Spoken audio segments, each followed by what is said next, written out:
Chapter 791 Caspian's Plot. Jerry thought that Jethro was of little use to him now.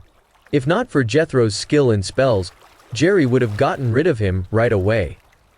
Now that Darren had gone into seclusion to focus on mastering the Black Moon technique, the only person Jerry could rely on was Jett. For the sake of ensuring Jett's loyalty, Jerry received Jett in person as a show of regard. Meanwhile, for someone in disguise, it was always wise to avoid talking. After assuming Lucas's appearance, Caspian boarded the plane and immediately pretended to fall asleep. When Kelvin came to talk to Jett, Avon also took great care not to let the cat out of the bag. If it were in the past, Jett's seeming indifference toward Kelvin would have pissed him off. However, since Jett and his people had caught Sherry, Kelvin didn't dwell on the matter. The plane landed at Dord City Airport, where a fleet of luxury cars awaited. With an amiable expression, Kelvin ushered Jett to one of the cars and rode with him. Avon had felt somewhat at ease when Caspian was with him, but now that he was alone, he was beginning to panic a little. I assume it wasn't easy for you to capture Caspian's mother. It must have been a bloody battle, right? Kelvin remarked. He wasn't doubting Jett, however. He simply wanted to find out what happened. In Kelvin's eyes, Caspian was akin to a god. Who would have thought that Caspian would lose to Jett? With a stern expression, Avon glanced at the other guards in the car and kept quiet. Kelvin got the hint. He instructed, "Leave us. I want to talk to Mr. Dunn in private." Kelvin got into the driver's seat and drove the car himself. "Caspian wasn't around when we arrived at Riverside Villa, Mr. Kelvin. His mother, Sherry, was alone in the house, so that's how we managed to snatch her so easily," Avon explained. Kelvin had a look of realization. Jett and his men hadn't confronted Caspian head-on after all. Why would Caspian make such a careless mistake at a time like this? "I can't believe it," Kelvin said in confusion. "I'm not sure either, but I heard that Sherry and Willow, her daughter-in-law, don't get along. I also caught wind of something major. Ever since Caspian was removed from his position, he's been gathering people to help him get back in power," Avon informed. Kelvin felt a heaviness in his heart. "Have you received some kind of intel, Mr. Dunn?" Kelvin asked tensely. "I interrogated Sherry to find out more about what Caspian has been up to, and I also found a USB drive in Caspian's bedroom," Avon said before handing a USB drive to Kelvin. "What does this USB contain, Mr. Dunn?" Kelvin asked. "There's a recording in there which seems to indicate that Caspian has managed to bribe someone in the king's residence. I believe he's targeting His Majesty." Kelvin slammed on the brakes. "What? Are you sure?" Kelvin exclaimed in alarm. How could the Andrews family deal with Caspian if he rose back to power once more? "That's right. Caspian has started preparing for his return," Avon declared with a nod. "Could it be that Caspian has found out His Majesty is under a spell?" Kelvin speculated in concern. "I don't think so, but Caspian doesn't seem inclined to let His Majesty live. If His Majesty dies, Caspian will have the perfect excuse to get involved. When the time comes, we'll all be at a disadvantage." Even if Avon hadn't said that, Kelvin could sense how serious things were. "What do you think we should do, Mr. Dunn?" Kelvin asked. "I'm just an ordinary man," Avon said while shaking his head. "When it comes to strategic thinking, I can't compare to Mr. Andrews. However, based on the recording, it does seem like they've made a move against His Majesty. It's just uncertain what they've done. I'll call Dad right away and tell him he needs to arrange a medical check for His Majesty," Kelvin said as he grabbed his phone to make the call. "I'm afraid that won't work. How big of a fool would Caspian have to be to use a method that could be detected by an ordinary doctor? All of us from Life Force are masters at Life Force manipulation. We can use Life Force to check on His Majesty's condition," Avon said matter-of-factly. At last, Avon voiced what he was truly after. Everything he said earlier was merely to set up for this. "Yes.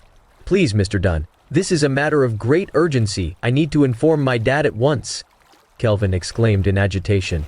Zane and a bunch of subordinates were lined up outside the king's residence. Jerry couldn't wait to get his hands on Sherry, but he decided he would only head out once Jett arrived. After all, he was the king's trusted advisor now. He needed to act in a way that befitted his powerful position. When Kelvin and the procession of cars arrived, everyone greeted them with huge smiles. As the crowd surged around Jett, he felt as if he were a celebrity. "You've done well, Mr. Dunn," Zane said with a smile. This was in stark contrast to the way everyone had treated Jett during the previous banquet. Noticing that, Caspian swiftly pretended to step on a guard from Skyark Palace by accident. He wanted to create a scuffle to divert everyone's attention from Avon, minimizing the risk of Avon getting exposed. "Hey punk, what's the meaning of this? Not only did you step on my foot, but you even insulted me," Caspian growled as he grabbed the guard by the collar.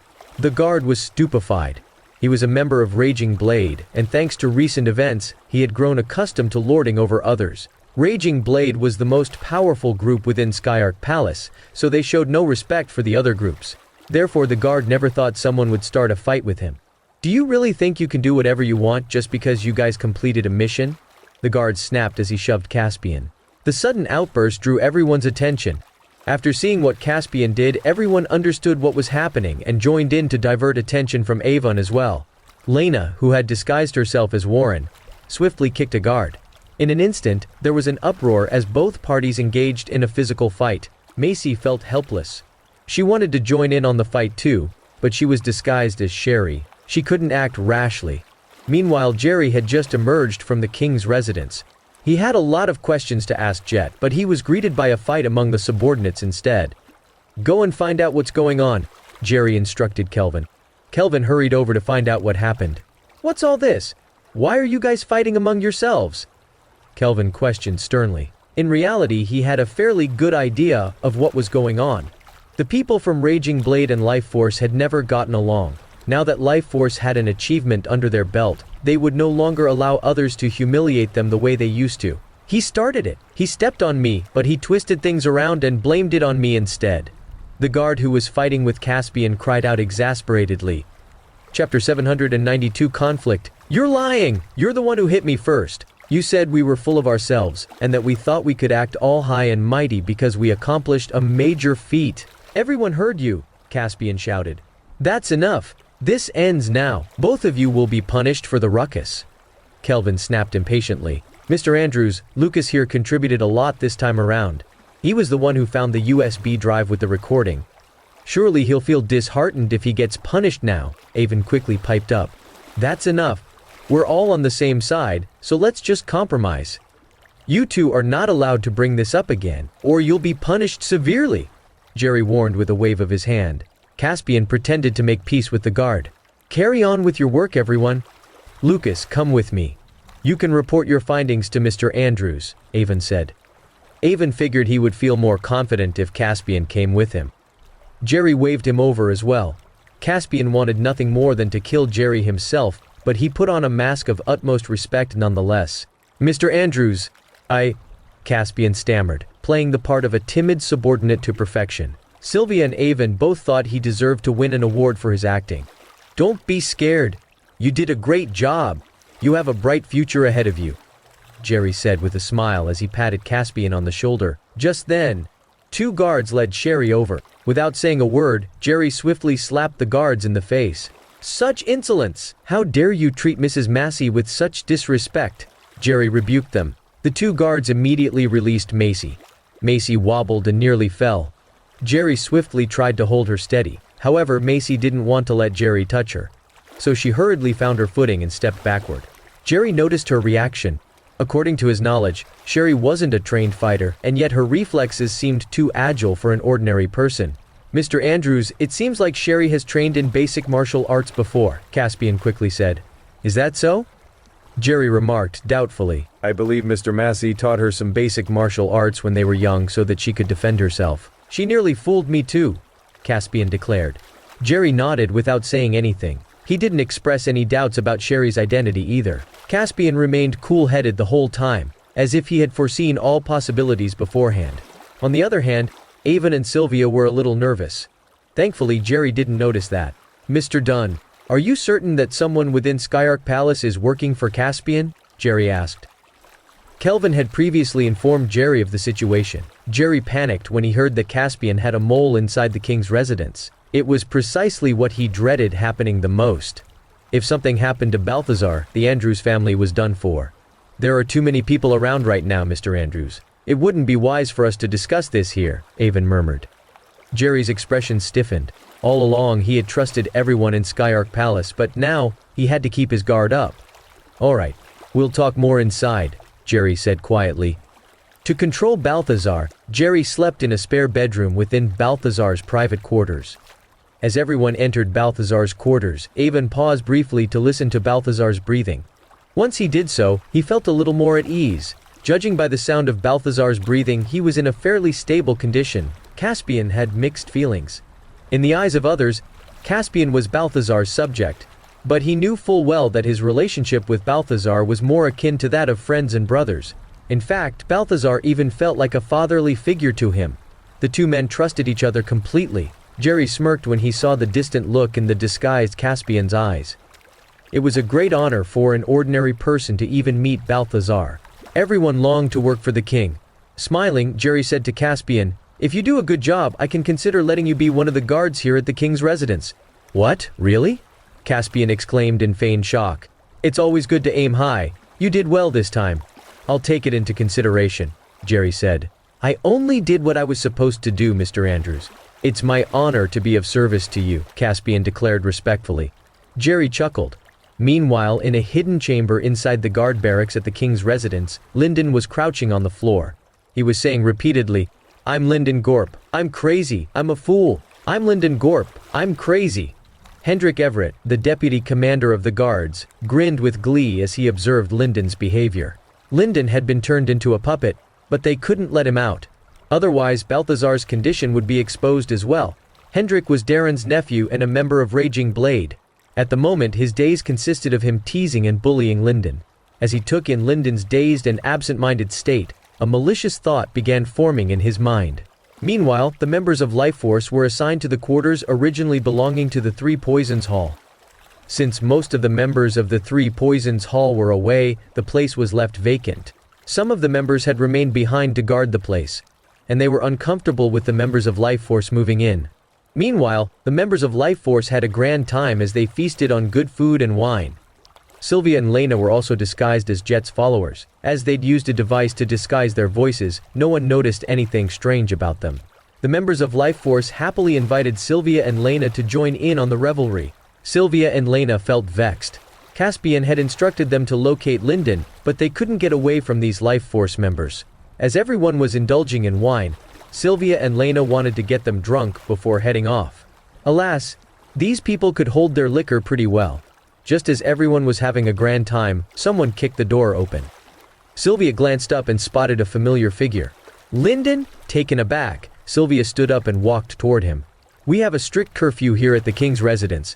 Alcohol is prohibited after 9:00 p.m. You have all broken the curfew." "Guards, take them away," Lyndon commanded. Chapter 793 Infighting. Sylvia and Lena couldn't be certain whether Lyndon had been turned into a puppet. Thus, Sylvia approached Lyndon with a look of displeasure, saying, "Mr. Andrews prepared this feast as a reward for us. What gives you the right to stop us from drinking?" "I don't care. A curfew's a curfew. You can do whatever you want when you leave, but right now, you're in the king's residence," Lyndon declared sternly.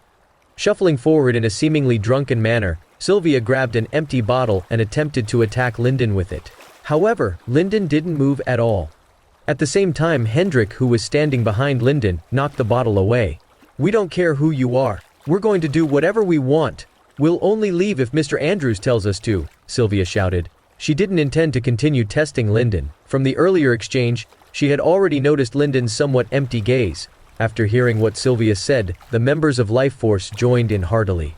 "You're right, we're not leaving until we've finished all the booze." Hendrik was taken aback. Did the members of Life Force truly think they could do whatever they wanted just because they had accomplished a mission? Brimming with hostility, Hendrik decided to teach them a lesson. "Oh, are you ignoring the curfew?" Lyndon said icily. "Don't be such a fucking buzzkill," Sylvia shouted. Lyndon flicked his hand, and over a dozen guards rushed over. Just then, Igor Dunn, Jett's mentee, hastily came forward. "We're all on the same side here. We didn't know about the curfew here at the king's residence, so now that you've told us about it, we'll cut our feast short." "Let's all calm down, yeah?" Igor said. He knew that if it came to blows, the members of Life Force might not be able to take on the guards. While speaking, he approached Lyndon timidly. However, Hendrik immediately kicked Igor, who flew several feet backward before slamming against the wall.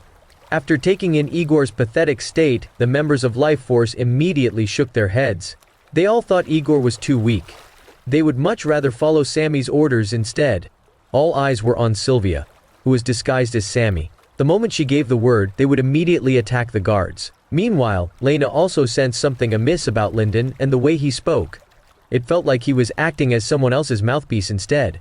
Who gave you the authority to attack him? Lena confronted Hendrik. This is the king's residence. I have the authority here. You should already be thanking me for not locking all of you up. Hendrik scoffed derisively. Let's stop wasting our breaths. We're all fighters here. Let's deal with this our way. What do you say? Lena said condescendingly. Hendrik came over to pick on Life Force, so he was thrilled by Lena's suggestion. Sure, that suits me just fine, Hendrik declared with a grin. How's this? We'll have a one-on-one fight to see who's the better fighter, Lena said. She had her reasons for making this suggestion. Lena wanted to cause a scene among the members of Skyark Palace. That way, they could sneak Linden off amid the chaos. She was certain Linden knew what had happened in the king's residence. After hearing her suggestion, Hendrik felt even more cocky. Raging Blade would not lose in a one-on-one fight. Sure. That's settled then. You're not allowed to back out now, Hendrik quickly agreed.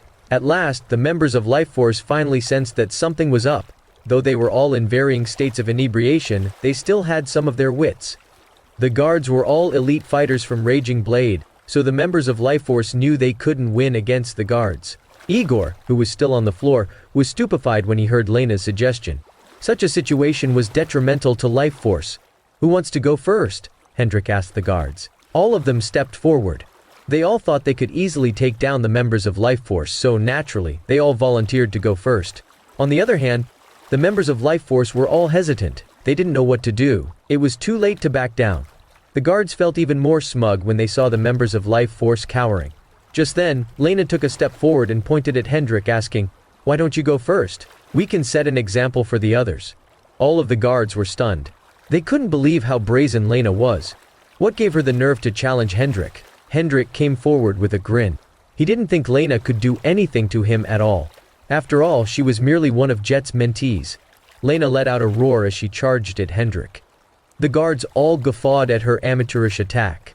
Hendrik stood in place with a scornful expression. Just as he was gearing up to put Lena in her place, she swiftly caught hold of his neck. A crisp cracking sound rang out. Hendrik stared at Lena in horror. At his last moment he realized Lena wasn't a member of Life Force, but it was already too late. Lena loosened her grip, and Hendrik's body crumpled to the floor. Sensing that something was amiss, the guards rushed over to Hendrik, only to find that he was no longer breathing. Gasping in shock, one of the guards exclaimed, "You killed him?" Hendrik was Darren's nephew.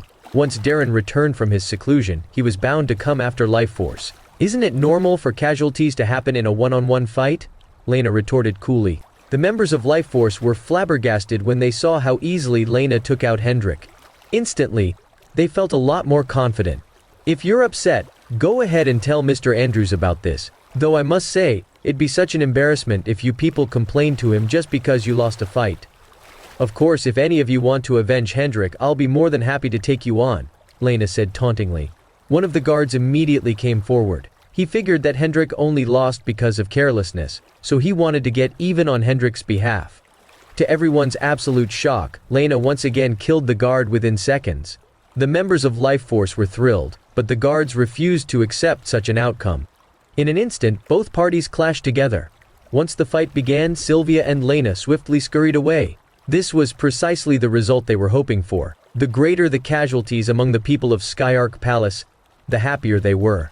While the others fought fiercely, Sylvia and Lena wasted no time taking Linden away. Chapter 794, Making a Switch. Over at Balthazar's quarters, both Jerry and Kelvin were sporting dark expressions. "We must get rid of Caspian at all costs. We're all doomed if he manages to rise up again," Jerry declared with a clenched jaw. It went without saying that Jerry would undoubtedly be gobsmacked if he found out Lucas, the man standing before him now, was in fact Caspian in disguise. "Dad, let's get Mr. Everett to come out of seclusion as soon as possible. He's been studying the Black Moon technique for several days, so he must have mastered it by now," Kelvin suggested. It's said that the Black Moon technique is mysterious and hard to decipher. Even those who are exceedingly talented in martial arts require a lot of time to master it, Avon swiftly said. "Do you have any ideas about what we can do, Mr. Dunn?" Jerry asked. "I don't think you have anything to worry about, Mr. Andrews. His Majesty is still under our control, so Caspian won't dare to do anything rash," Avon declared with confidence. "Be that as it may, if anything happens to His Majesty, or if he dies in the king's residence, We'll lose our trump card." Jerry was genuinely panicked. He never thought he would have a mole among his people. Most alarmingly, he didn't even know who the mole was. "We at Life Force are masters at Life Force manipulation. I can use Life Force to check on His Majesty's condition," Avon said. Jerry frowned and began scrutinizing Avon, but Avon remained expressionless. Balthazar was the only thing guaranteeing the Andrews family's safety and position right now. If anything happened to Balthazar, Jerry knew he and his entire family were doomed. Thus, Avon's suggestion made him vigilant. While he didn't suspect Jett of being the mole, he wondered if Jett would seize this chance to kidnap Balthazar and rebel against him. After studying Avon for a moment, Jerry smiled and said, "Certainly. I'm grateful for your help, Mr. Dunn." Caspian and Avon exchanged glances. They were both ecstatic. As long as they were able to see Balthazar, they could carry out their plan. Jerry led Avon to Balthazar's bedroom, much to Avon's excitement. Just then, they heard hurried footsteps outside. Judging from the commotion, it seemed like several people had gotten injured. Caspian's expression darkened as he surreptitiously drew closer to Jerry. If they got exposed, he was going to take Jerry hostage. "Mr. Andrews, Mr. Dunn, something terrible is happening. The guards and our people from Life Force are fighting," shouted a member of Life Force who came stumbling in while covered in blood. Just as Avon was about to speak, Caspian tugged on his sleeve. "Find the chance to injure me and then we'll make the switch," Caspian murmured at a volume only he and Avon could hear. "What the fuck? Those bastards! Those guards are asking for it!" Caspian cursed as he began rushing out. Before he could say anything more, Avon stepped forward and punched him in the chest. Caspian's expression stiffened. What the heck was Avon doing? The punch barely hurt at all. Avon cast Caspian a sheepish glance. He dared not hit Caspian too hard, of course. It was time for Caspian's acting skills to shine. Caspian allowed himself to stumble backward before slamming against the wall. His body spasmed a little before he slumped onto the floor. "Have you forgotten your place, punk?" Avon growled. "Mr. Dunn, do you always discipline your subordinates this way? Don't you think you're being a bit harsh?" Jerry asked in confusion. "You don't understand, Mr. Andrews. Lucas here has always been a reckless guy. Now that we're in the king's residence, we need to watch ourselves. He needs to learn this the hard way, or else he won't remember to behave himself," Avon explained. "Kelvin, check on the situation and take Mr. Dunn with you," Jerry instructed. "I don't think it'd be wise for me to head over there, Mr. Andrews. After all, the fight involves my subordinates too. Why don't we let Mr. Kelvin handle it himself? I should check on His Majesty's condition as soon as possible," Avon said respectfully. However, that put Jerry on guard. Something felt off. All three groups within Skyark Palace often fought among themselves. In the past, the heads would always be very protective of their members. It was strange that Jett was being so indifferent this time. "I'm just concerned about His Majesty's condition, Mr. Andrews. Without him, we'll all be in danger, and I don't want that," Avon said. It dawned on Jerry that Jett was merely worried about ensuring his own safety. "Get things sorted out at once, Kelvin," Jerry instructed. Caspian had purposely bitten his lip. Thus, as he lay on the floor, there was a trace of blood on his lips. Avon quickly took out a pill and stuffed it into Caspian's mouth. Jerry was a little startled. What a strange man Jett seemed to be. He was so harsh with his own subordinate. "Is he all right, Mr. Dunn?" Jerry asked as he eyed the seemingly unconscious Caspian. "Of course. There's nothing to worry about, Mr. Andrews," Avon assured before entering Balthazar's bedroom. Balthazar was lying in bed. Even though Jerry and Avon entered quietly, he woke up anyway. Avon's heart ached when he saw the exhaustion on Balthazar's face. But as Jerry was beside him, he tried his best to rein in his emotions. "Your Majesty, I've come to check on you," Avon said respectfully. "I'm fine." "I don't need you to check on me," Balthazar instantly rejected with a frown. Even though he was under a spell, his subconscious mind was still intact. "Cooperate with him. Let him check on you," Jerry muttered. He used witchcraft to force Balthazar to cooperate with the checkup. Jerry intended to keep an eye on Avon the whole time, but all of a sudden, an intelligence officer reported that an urgent call from Byron had come in. Upon hearing the news, Jerry became flustered. He dared not keep Byron waiting, lest Byron got mad. Diatoran would be in trouble if Filren sent their troops to attack them. After giving a few instructions to Avon, Jerry quickly left. Meanwhile, Zane was stupefied when he found out that Hendrik was dead and Lyndon had gone missing. He immediately gave a few instructions to the guards at the door before running off.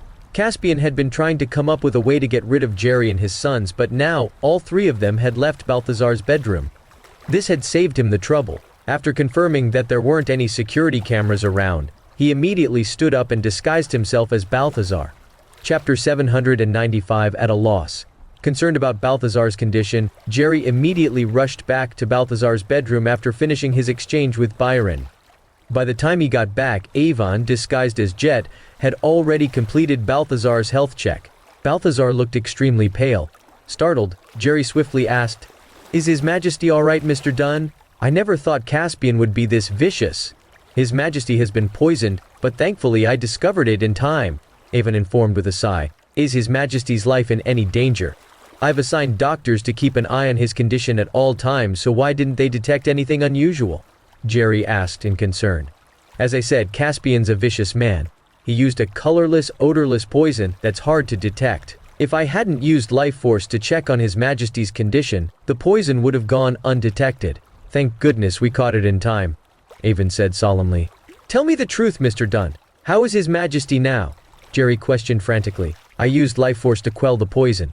So for the time being, His Majesty isn't in any danger. However, his body is weak. For the time being, you need to avoid using witchcraft on him. Otherwise, it'll only harm his body further. Furthermore, it's possible that the spell might clash with the poison in his body and fail as a result."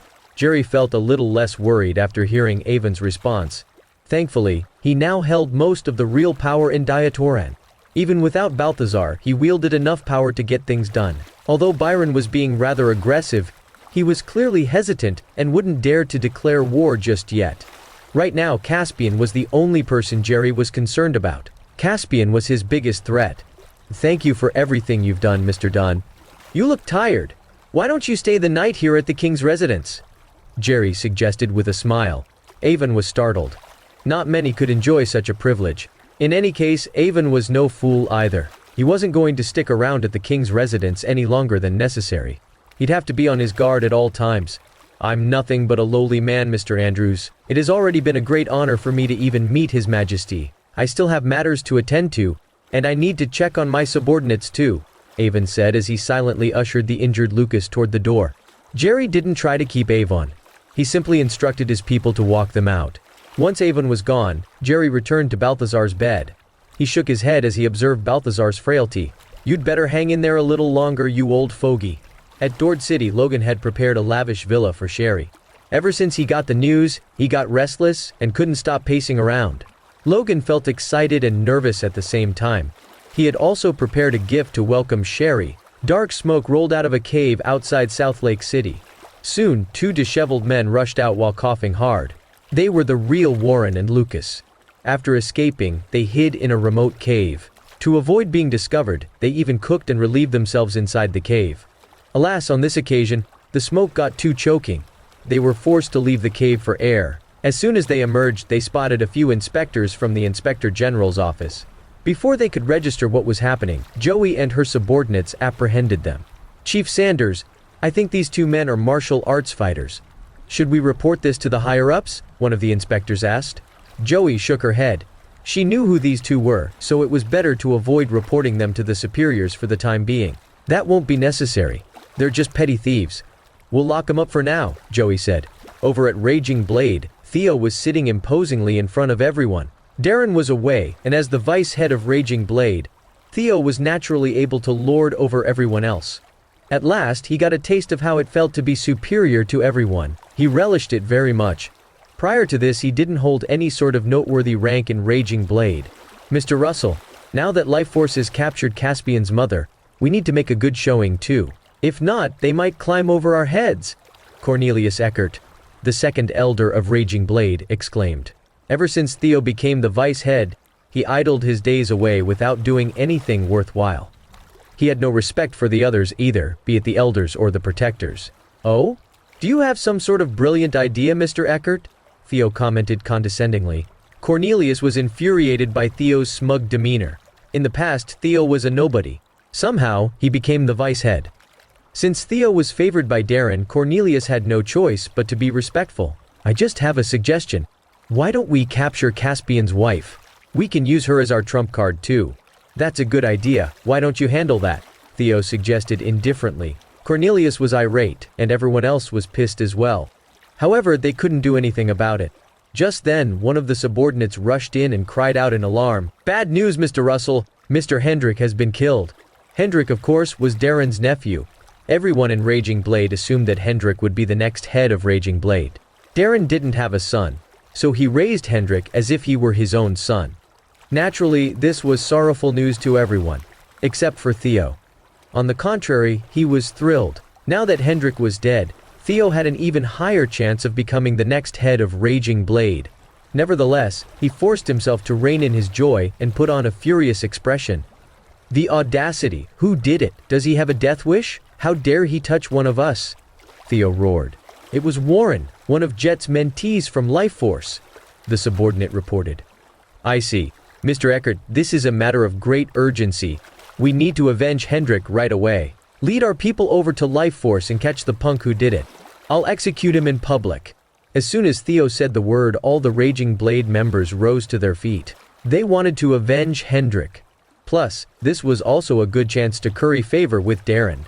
Somewhere in Dord City, Sylvia and Lena were pacing impatiently outside a hidden room. Both had worried expressions as they waited for news. Soon the door opened, and Avon came out. Have you found a solution? Sylvia asked anxiously. Avon sighed and shook his head.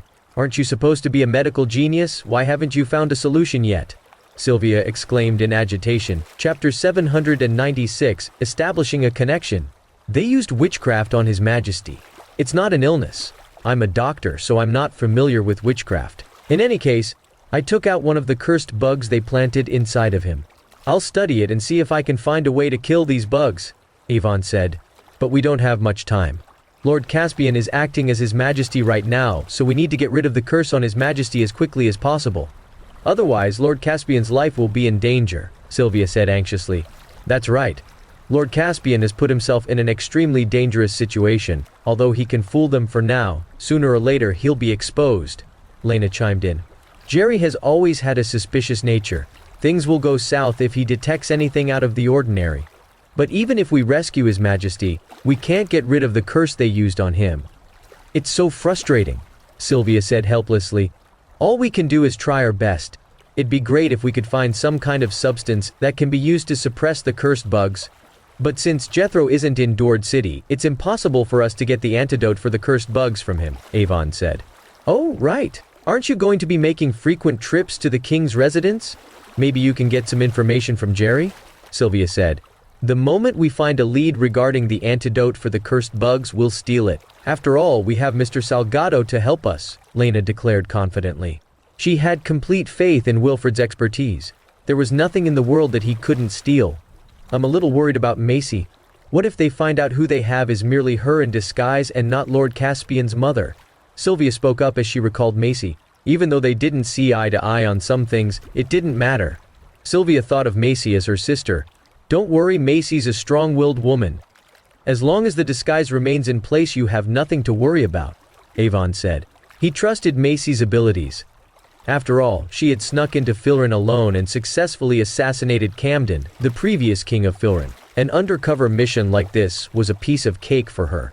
The most pressing matter at hand was to restore Balthazar and Lyndon back to their senses. Both Balthazar's and Caspian's lives hinged on this. Although Macy was locked up, she didn't endure much suffering. In fact, Jerry had instructed his people to treat her well. She was disguised as Sherry, and Jerry dared not mistreat her. After 2 days of hearty meals, Macy felt like she had put on a ton of weight. Even as she stared at the feast laid out before her, she didn't have much of an appetite. She was certain she'd double in size if she kept eating like this. Do you not like the food, Mrs. Massey? I can make something else for you, the chef said nervously. No. This is fine. You've been working hard to prepare my meals every day. Why don't you join me? Macy suggested with a wave of her hand. She wanted to see if she could suss out any kind of information from the chef. I couldn't possibly do that, Mrs. Massey, the chef exclaimed. He never thought he could sit at a table with Sherry and eat with her. Why not? Is the food poisoned? Is that why you don't want to eat it? Macy asked on purpose. Certainly not, Mrs. Massey. If you don't believe us, we'll eat the food first and prove it to you. The guard outside the room came in and tasted every dish that was served. You're a quick-witted young man. How old are you? Are you married? Macy asked questions that she thought would seem natural coming from a woman of Sherry's age. The guard, Mort Whiting, was startled, but he soon shook his head.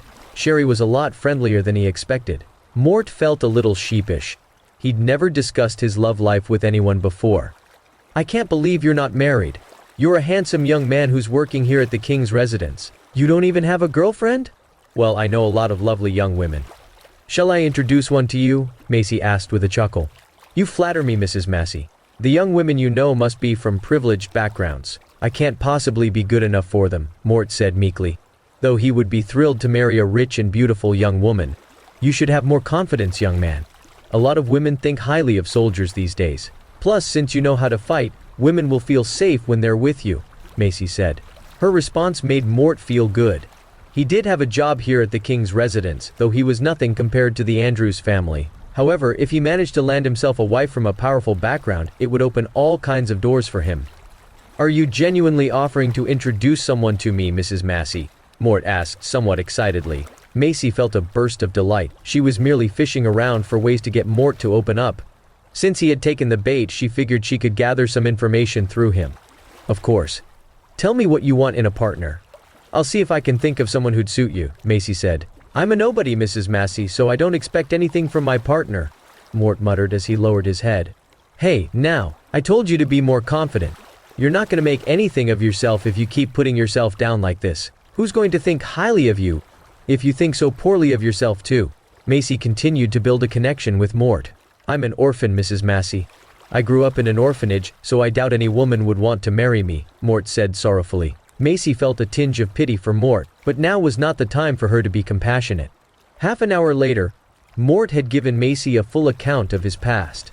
Although he was an orphan, he worked hard and managed to become a guard at the king's residence. It was a commendable feat. I think Lori Abbott would be a good match for you.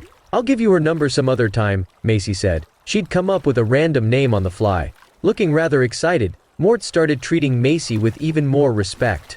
Thank you so much, Mrs. Massey, Mort said at once. All of a sudden, Macy had an idea and asked, Since you're an orphan, Mort, would you be willing to be my godson? Mort was dumbstruck. He never thought he'd get so lucky.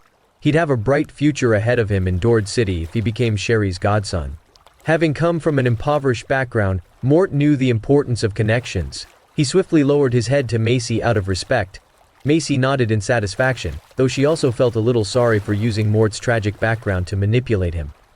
Chapter 797 Dax Wants a War. Well, we'll talk about this some other time. I'm being kept under guard here, so I can't go anywhere, Macy said in a melancholic tone. I'll do whatever I can to find a way to get you out, Godma. Even if I can't do that yet, I won't let anyone mistreat you either, Mort declared. As the car drew nearer to Massey residence, Sherry began to feel nervous. She never thought she would return to the Massey family someday. Everything that happened over 2 decades ago flashed before her eyes. She recalled the young Logan who had been madly in love with her. In a blink of an eye, over 20 years had passed. Sherry no longer resented Logan. The closer the car got to Massey residence, the more anxious Sherry became. Soon the car stopped before a receiving crowd and everyone stepped forward. Logan approached Sherry and stared at her longingly. You're finally back, Sherry, Logan said with a smile. His joyous expression made her even more emotional. Yeah, Sherry said with a nod. Just then the guards at the entrance set off some poppers to welcome her. As the colorful confetti filled the air, Sherry was reminded of the day she married Logan. Feeling emotional, she began to tear up. I didn't expect Mr. Massey to put in so much effort, Mom, Willow remarked. Mr. and Mrs. Massey, let's head inside and enjoy the feast that has been prepared, Denzel said. That's right. The journey to Dord City must have tired you out, Sherry. Let's head inside so that you can get some rest, Logan said as he took Sherry by the hand. Blushing, Sherry tried to pull away from him to no avail. He held her hand extremely tightly. Jerry had a clouded look on his face as he sat on the couch in Balthazar's bedroom. He was watching the news on the television, and the current segment involved Byron. It's beyond reprehensible that Diatorin has resorted to dirty trickery. While pretending to be involved in peace negotiations with us, they sent assassins to kill me. Filern will not stand for such behavior, and we will hold Diatorin accountable, Byron declared in fury. Then, he gave an order, and over a dozen members of the Three Poisons Hall were executed by gunfire. We Filrenians have always stood for freedom and peace. Even when Diatoran attacked us, we focused on defending our territory without laying siege to their country. We thought we could form a peace treaty between the two nations. Alas, who would have thought that the Diatoranians would go this far? If we don't declare war on them, we'll be the mockery of the world, Byron declared. His words ignited a fire in the hearts of Filrin's senior politicians who stood behind him. I hereby announce that I'm giving Diatoran 72 hours. If they're willing to settle things peacefully, they'll need to give us 3 cities and 40 trillion in compensation. Otherwise, once time is up, we'll invade their country, Byron announced. He waved his hand, and a screen appeared with a countdown. Jerry turned off the television in frustration. Just then, the phone rang, and he picked it up at once. This is Joseph Welch. I have urgent news to report to His Majesty, Joseph's voice rang out. Oh, it's you, Champion Welch. His Majesty has been feeling unwell, and he's currently asleep. This is Jerry Andrews, his trusted advisor speaking. You can tell me what's going on, and I'll pass on the message to His Majesty, Jerry said. Jerry remained courteous whenever he dealt with the 4 champions. After all, they were military commanders, and he didn't want to ruin his relationship with them. I apologize, Mr. Andrews, but this is a critical matter. I must report it to His Majesty.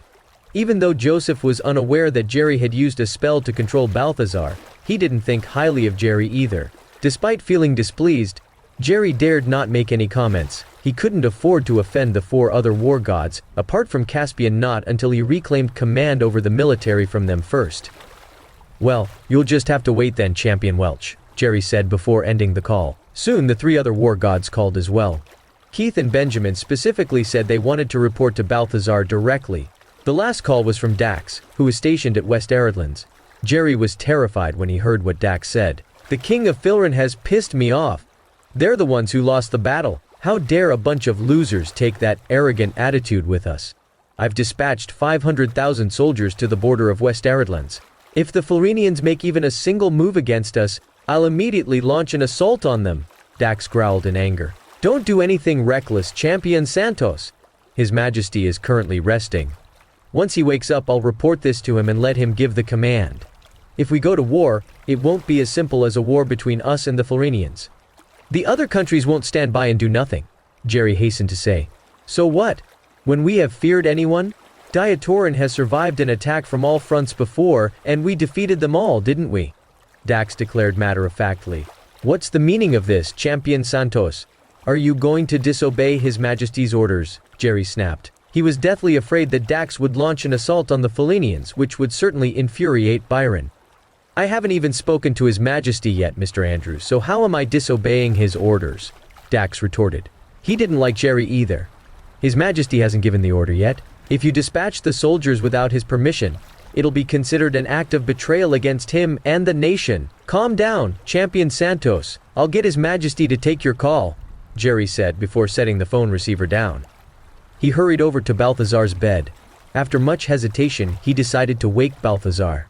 He didn't know if Balthazar was still under his command, but he had to take his chances. Jerry began muttering quietly. He didn't know that the Balthazar he was seeing was in fact Caspian in disguise. Wake up! Hurry up and wake up! Jerry mumbled almost soundlessly. Alas, Balthazar simply flipped over without showing any signs of waking. Jerry was flustered. In the past, whenever he used the incantation, Balthazar would do as he said. However, that was no longer working. Meanwhile, Caspian was exasperated. Was Jerry daft? Why didn't Jerry come right out and say what he wanted? Why was he mouthing the words in near silence instead? Chapter 798. The spell stops working.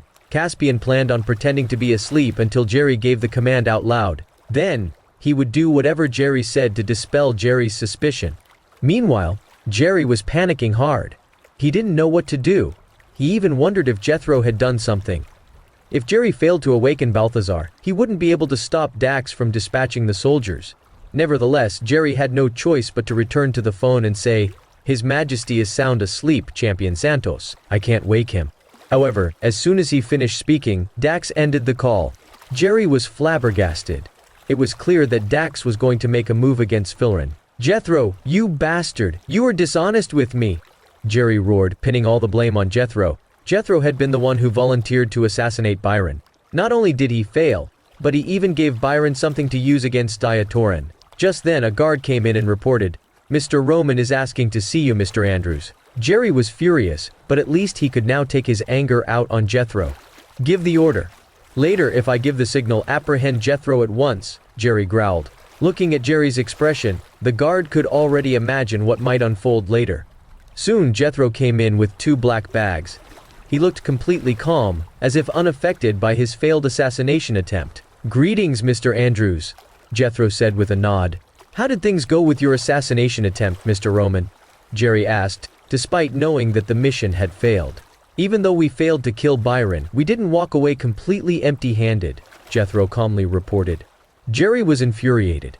Jethro had returned after a dismal defeat, so how could he claim to have gotten something out of it? Is that so? What did you walk away with? Jerry asked. Jethro tossed the bags onto the floor, and a few bloody heads rolled out. Jerry was so frightened that he nearly fell out of his seat. I didn't manage to kill Byron, Mr. Andrews, but I took out several of Filron's senior politicians. That should be enough to suppress the Filronians, Jethro declared with confidence, looking like he had made a major contribution to the nation. Jerry sorely wanted to beat Jethro up, but alas, he was no match for Jethro. He dared not attack Jethro. Instead, he turned on the television and played a recording of Byron's earlier announcement. Jerry thought that would suffice to humiliate Jethro, but he was mistaken. Jethro was far more shameless than he ever imagined. Byron is just putting on an act, Mr. Andrews, Jethro declared scornfully. How dare he be this arrogant when I've killed so many of his senior politicians? Furthermore, if he has the guts to declare war against us, why would he need to wait 3 days? That alone proves that he fears us. Jerry thought Jethro had a point. Byron wouldn't delay things if he knew for certain he could win the war. Guards! Jerry abruptly called out. The guards immediately rushed in, much to Jethro's alarm. They came straight for Jethro. Flustered, Jethro tried to flee. The heads he brought didn't belong to Filron's senior politicians. They were merely random people he'd killed to put on an act. Hold it. Who told you to attack Mr. Roman? I only want you to take these heads away, Jerry chided as he stopped the guards. The guards sheepishly cleared the heads off the floor. I've run into an issue, Mr. Roman. The spell no longer works on His Majesty, Jerry quickly said. He wanted to know if Jethro had done something. After all, Jethro was the master when it came to witchcraft. What? That doesn't make sense. That shouldn't happen, Jethro exclaimed. Caspian bribed a guard and poisoned His Majesty. Thankfully, Mr. Dunn noticed it and treated His Majesty.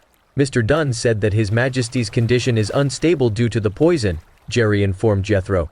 He would have to count on Jethro's help to continue controlling Balthazar. Is that so? Jethro said with a frown. He had a bad feeling about this. That's right. I've lost the ability to control His Majesty. Why don't you take a look? His Majesty is currently sleeping, Jerry said. Caspian had his guard up the moment he heard Jethro's and Jerry's voices. He thought that Jethro would have died after failing in the assassination attempt. But to his shock, Jethro managed to escape. That was not something Caspian had anticipated. He had made up his mind. If he were to be exposed later, he would slaughter all of these traitors. Since Balthazar was safe now, he no longer needed to worry about anything. Meanwhile, Jethro approached Caspian and hauled him up by the collar. Caspian was outraged. He was currently disguised as Balthazar, yet Jethro was treating him this way. That alone solidified Caspian's decision to kill Jethro. Caspian kept his eyes closed, pretending to be asleep. That's strange. His Majesty seems perfectly normal, Jethro said doubtfully. He pressed 2 fingers against Caspian's wrist to check his pulse. But of course, someone like Caspian could easily use his internal force to control his own pulse. After checking the pulse, Jethro was utterly confused. Mr. Andrews. How did Jett treat His Majesty? Jethro asked. He used some kind of life force manipulation technique. I'm not sure how it works either. Is something wrong? Jerry asked anxiously. No, I just have the feeling that something's different about His Majesty. Nevertheless, I'm certain that His Majesty is perfectly healthy. Jett was lying. While checking the pulse, Jethro was shocked when he didn't detect any trace of the cursed bugs he had planted inside Balthazar. He thought Jett had used the life force manipulation technique to get rid of the cursed bugs. He was the only one who knew how to use such curses and spells. If someone were to find a way to undo them, he wouldn't be able to utilize them anymore. Because of that, Jethro didn't tell Jerry the truth. He was afraid he would lose his standing within Skyark Palace. Jerry would surely kick Jethro out if he discovered that Jethro's witchcraft no longer worked. Thus, Jethro kept up appearances and continued to study Caspian. Have you figured it out yet? Jerry asked. Jethro said quietly. Yes, I know what's the problem now. The strength of the curse has waned over time, so we need to cast a new one on His Majesty. Chapter 799, inciting another round of infighting. Jethro took out a pill and stuffed it into Caspian's mouth. However, even as time passed, Caspian's condition remained the same. Both Jethro and Jerry were puzzled. Without dwelling on it too much, Jethro began to chant the incantation. Caspian decided to fool around with them. All of a sudden, he shot up in bed and opened his eyes blearily. Look, it worked! Jethro exclaimed in excitement.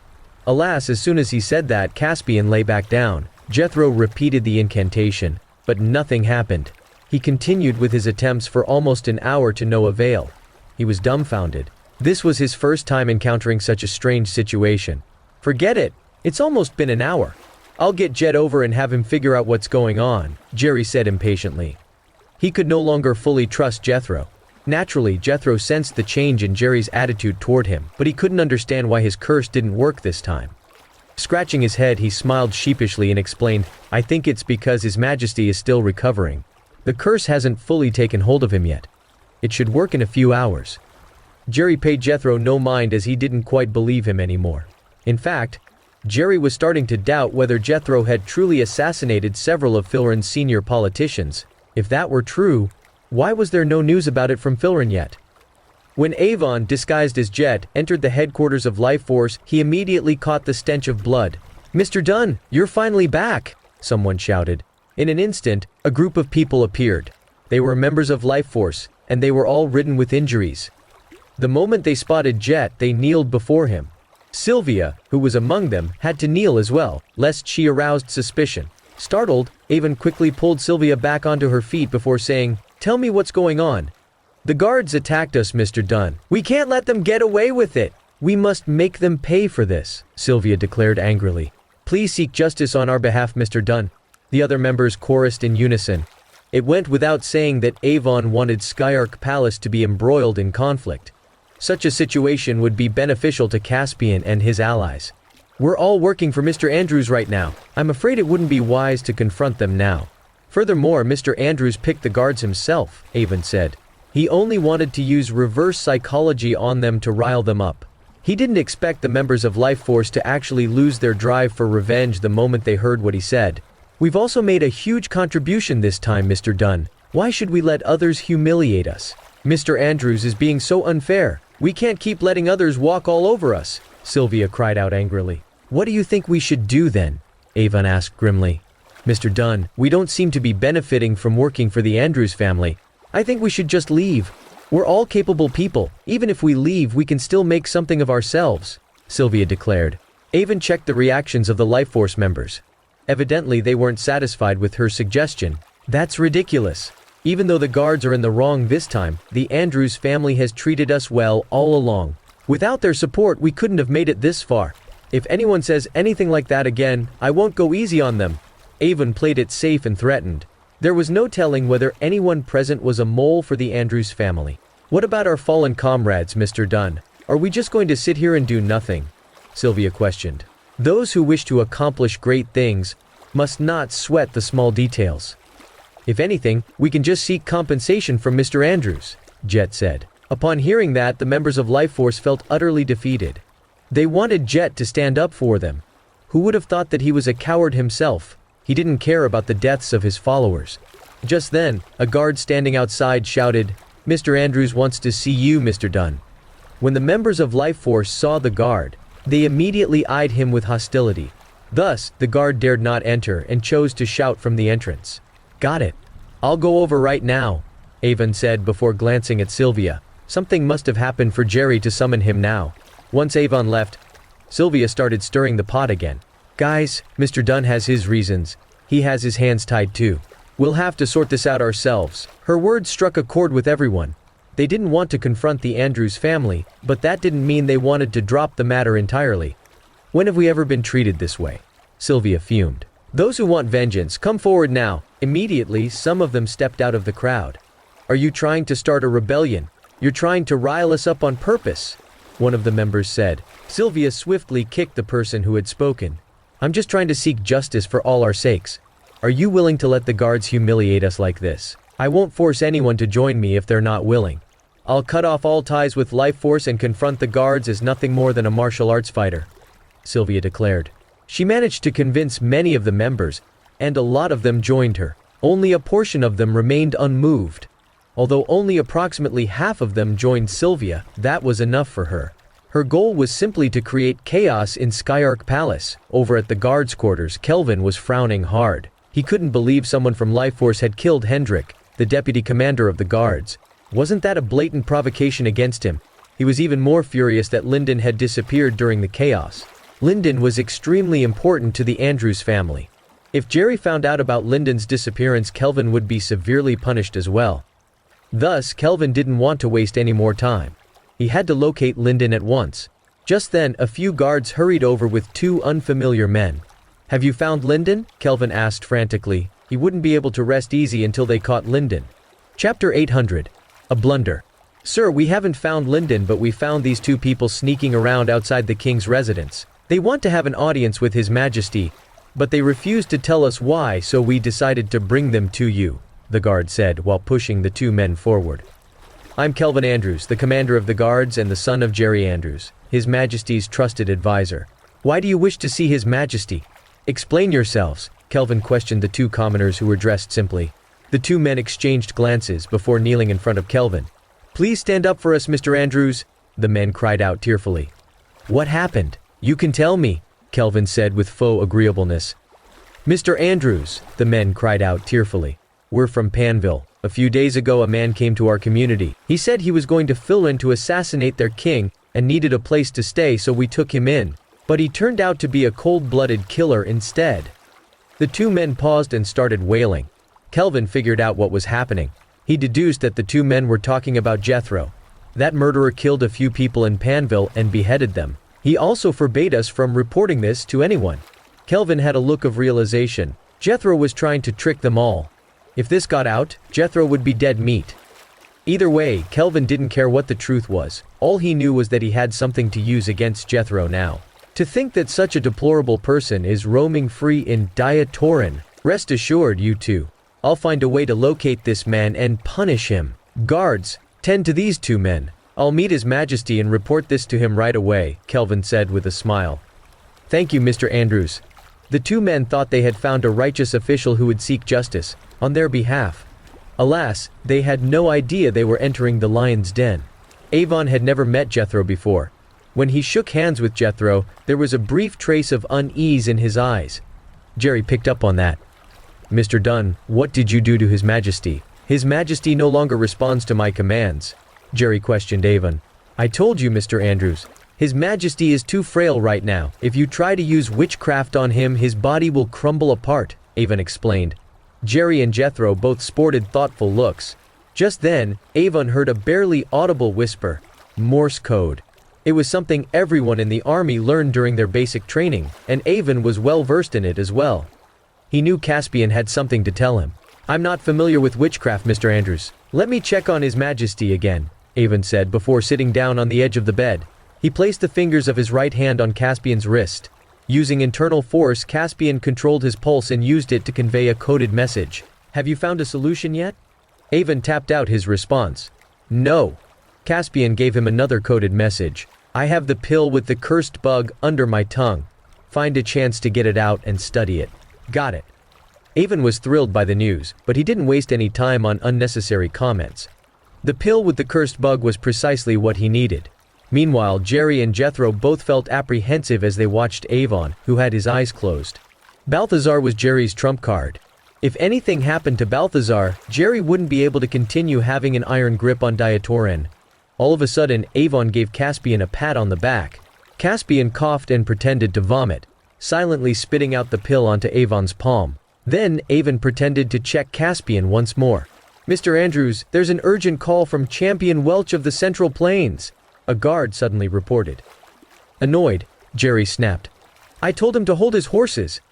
But Champion Welch also said that if His Majesty doesn't take his call, he's going to march into the king's residence to have an audience with him, the guard mumbled feebly. Just then, Caspian sat up and looked around in a daze. "Are you all right, Your Majesty?" Jerry came over and asked with a smile. I used life force to clear out His Majesty's meridians. He's no different from a puppet now.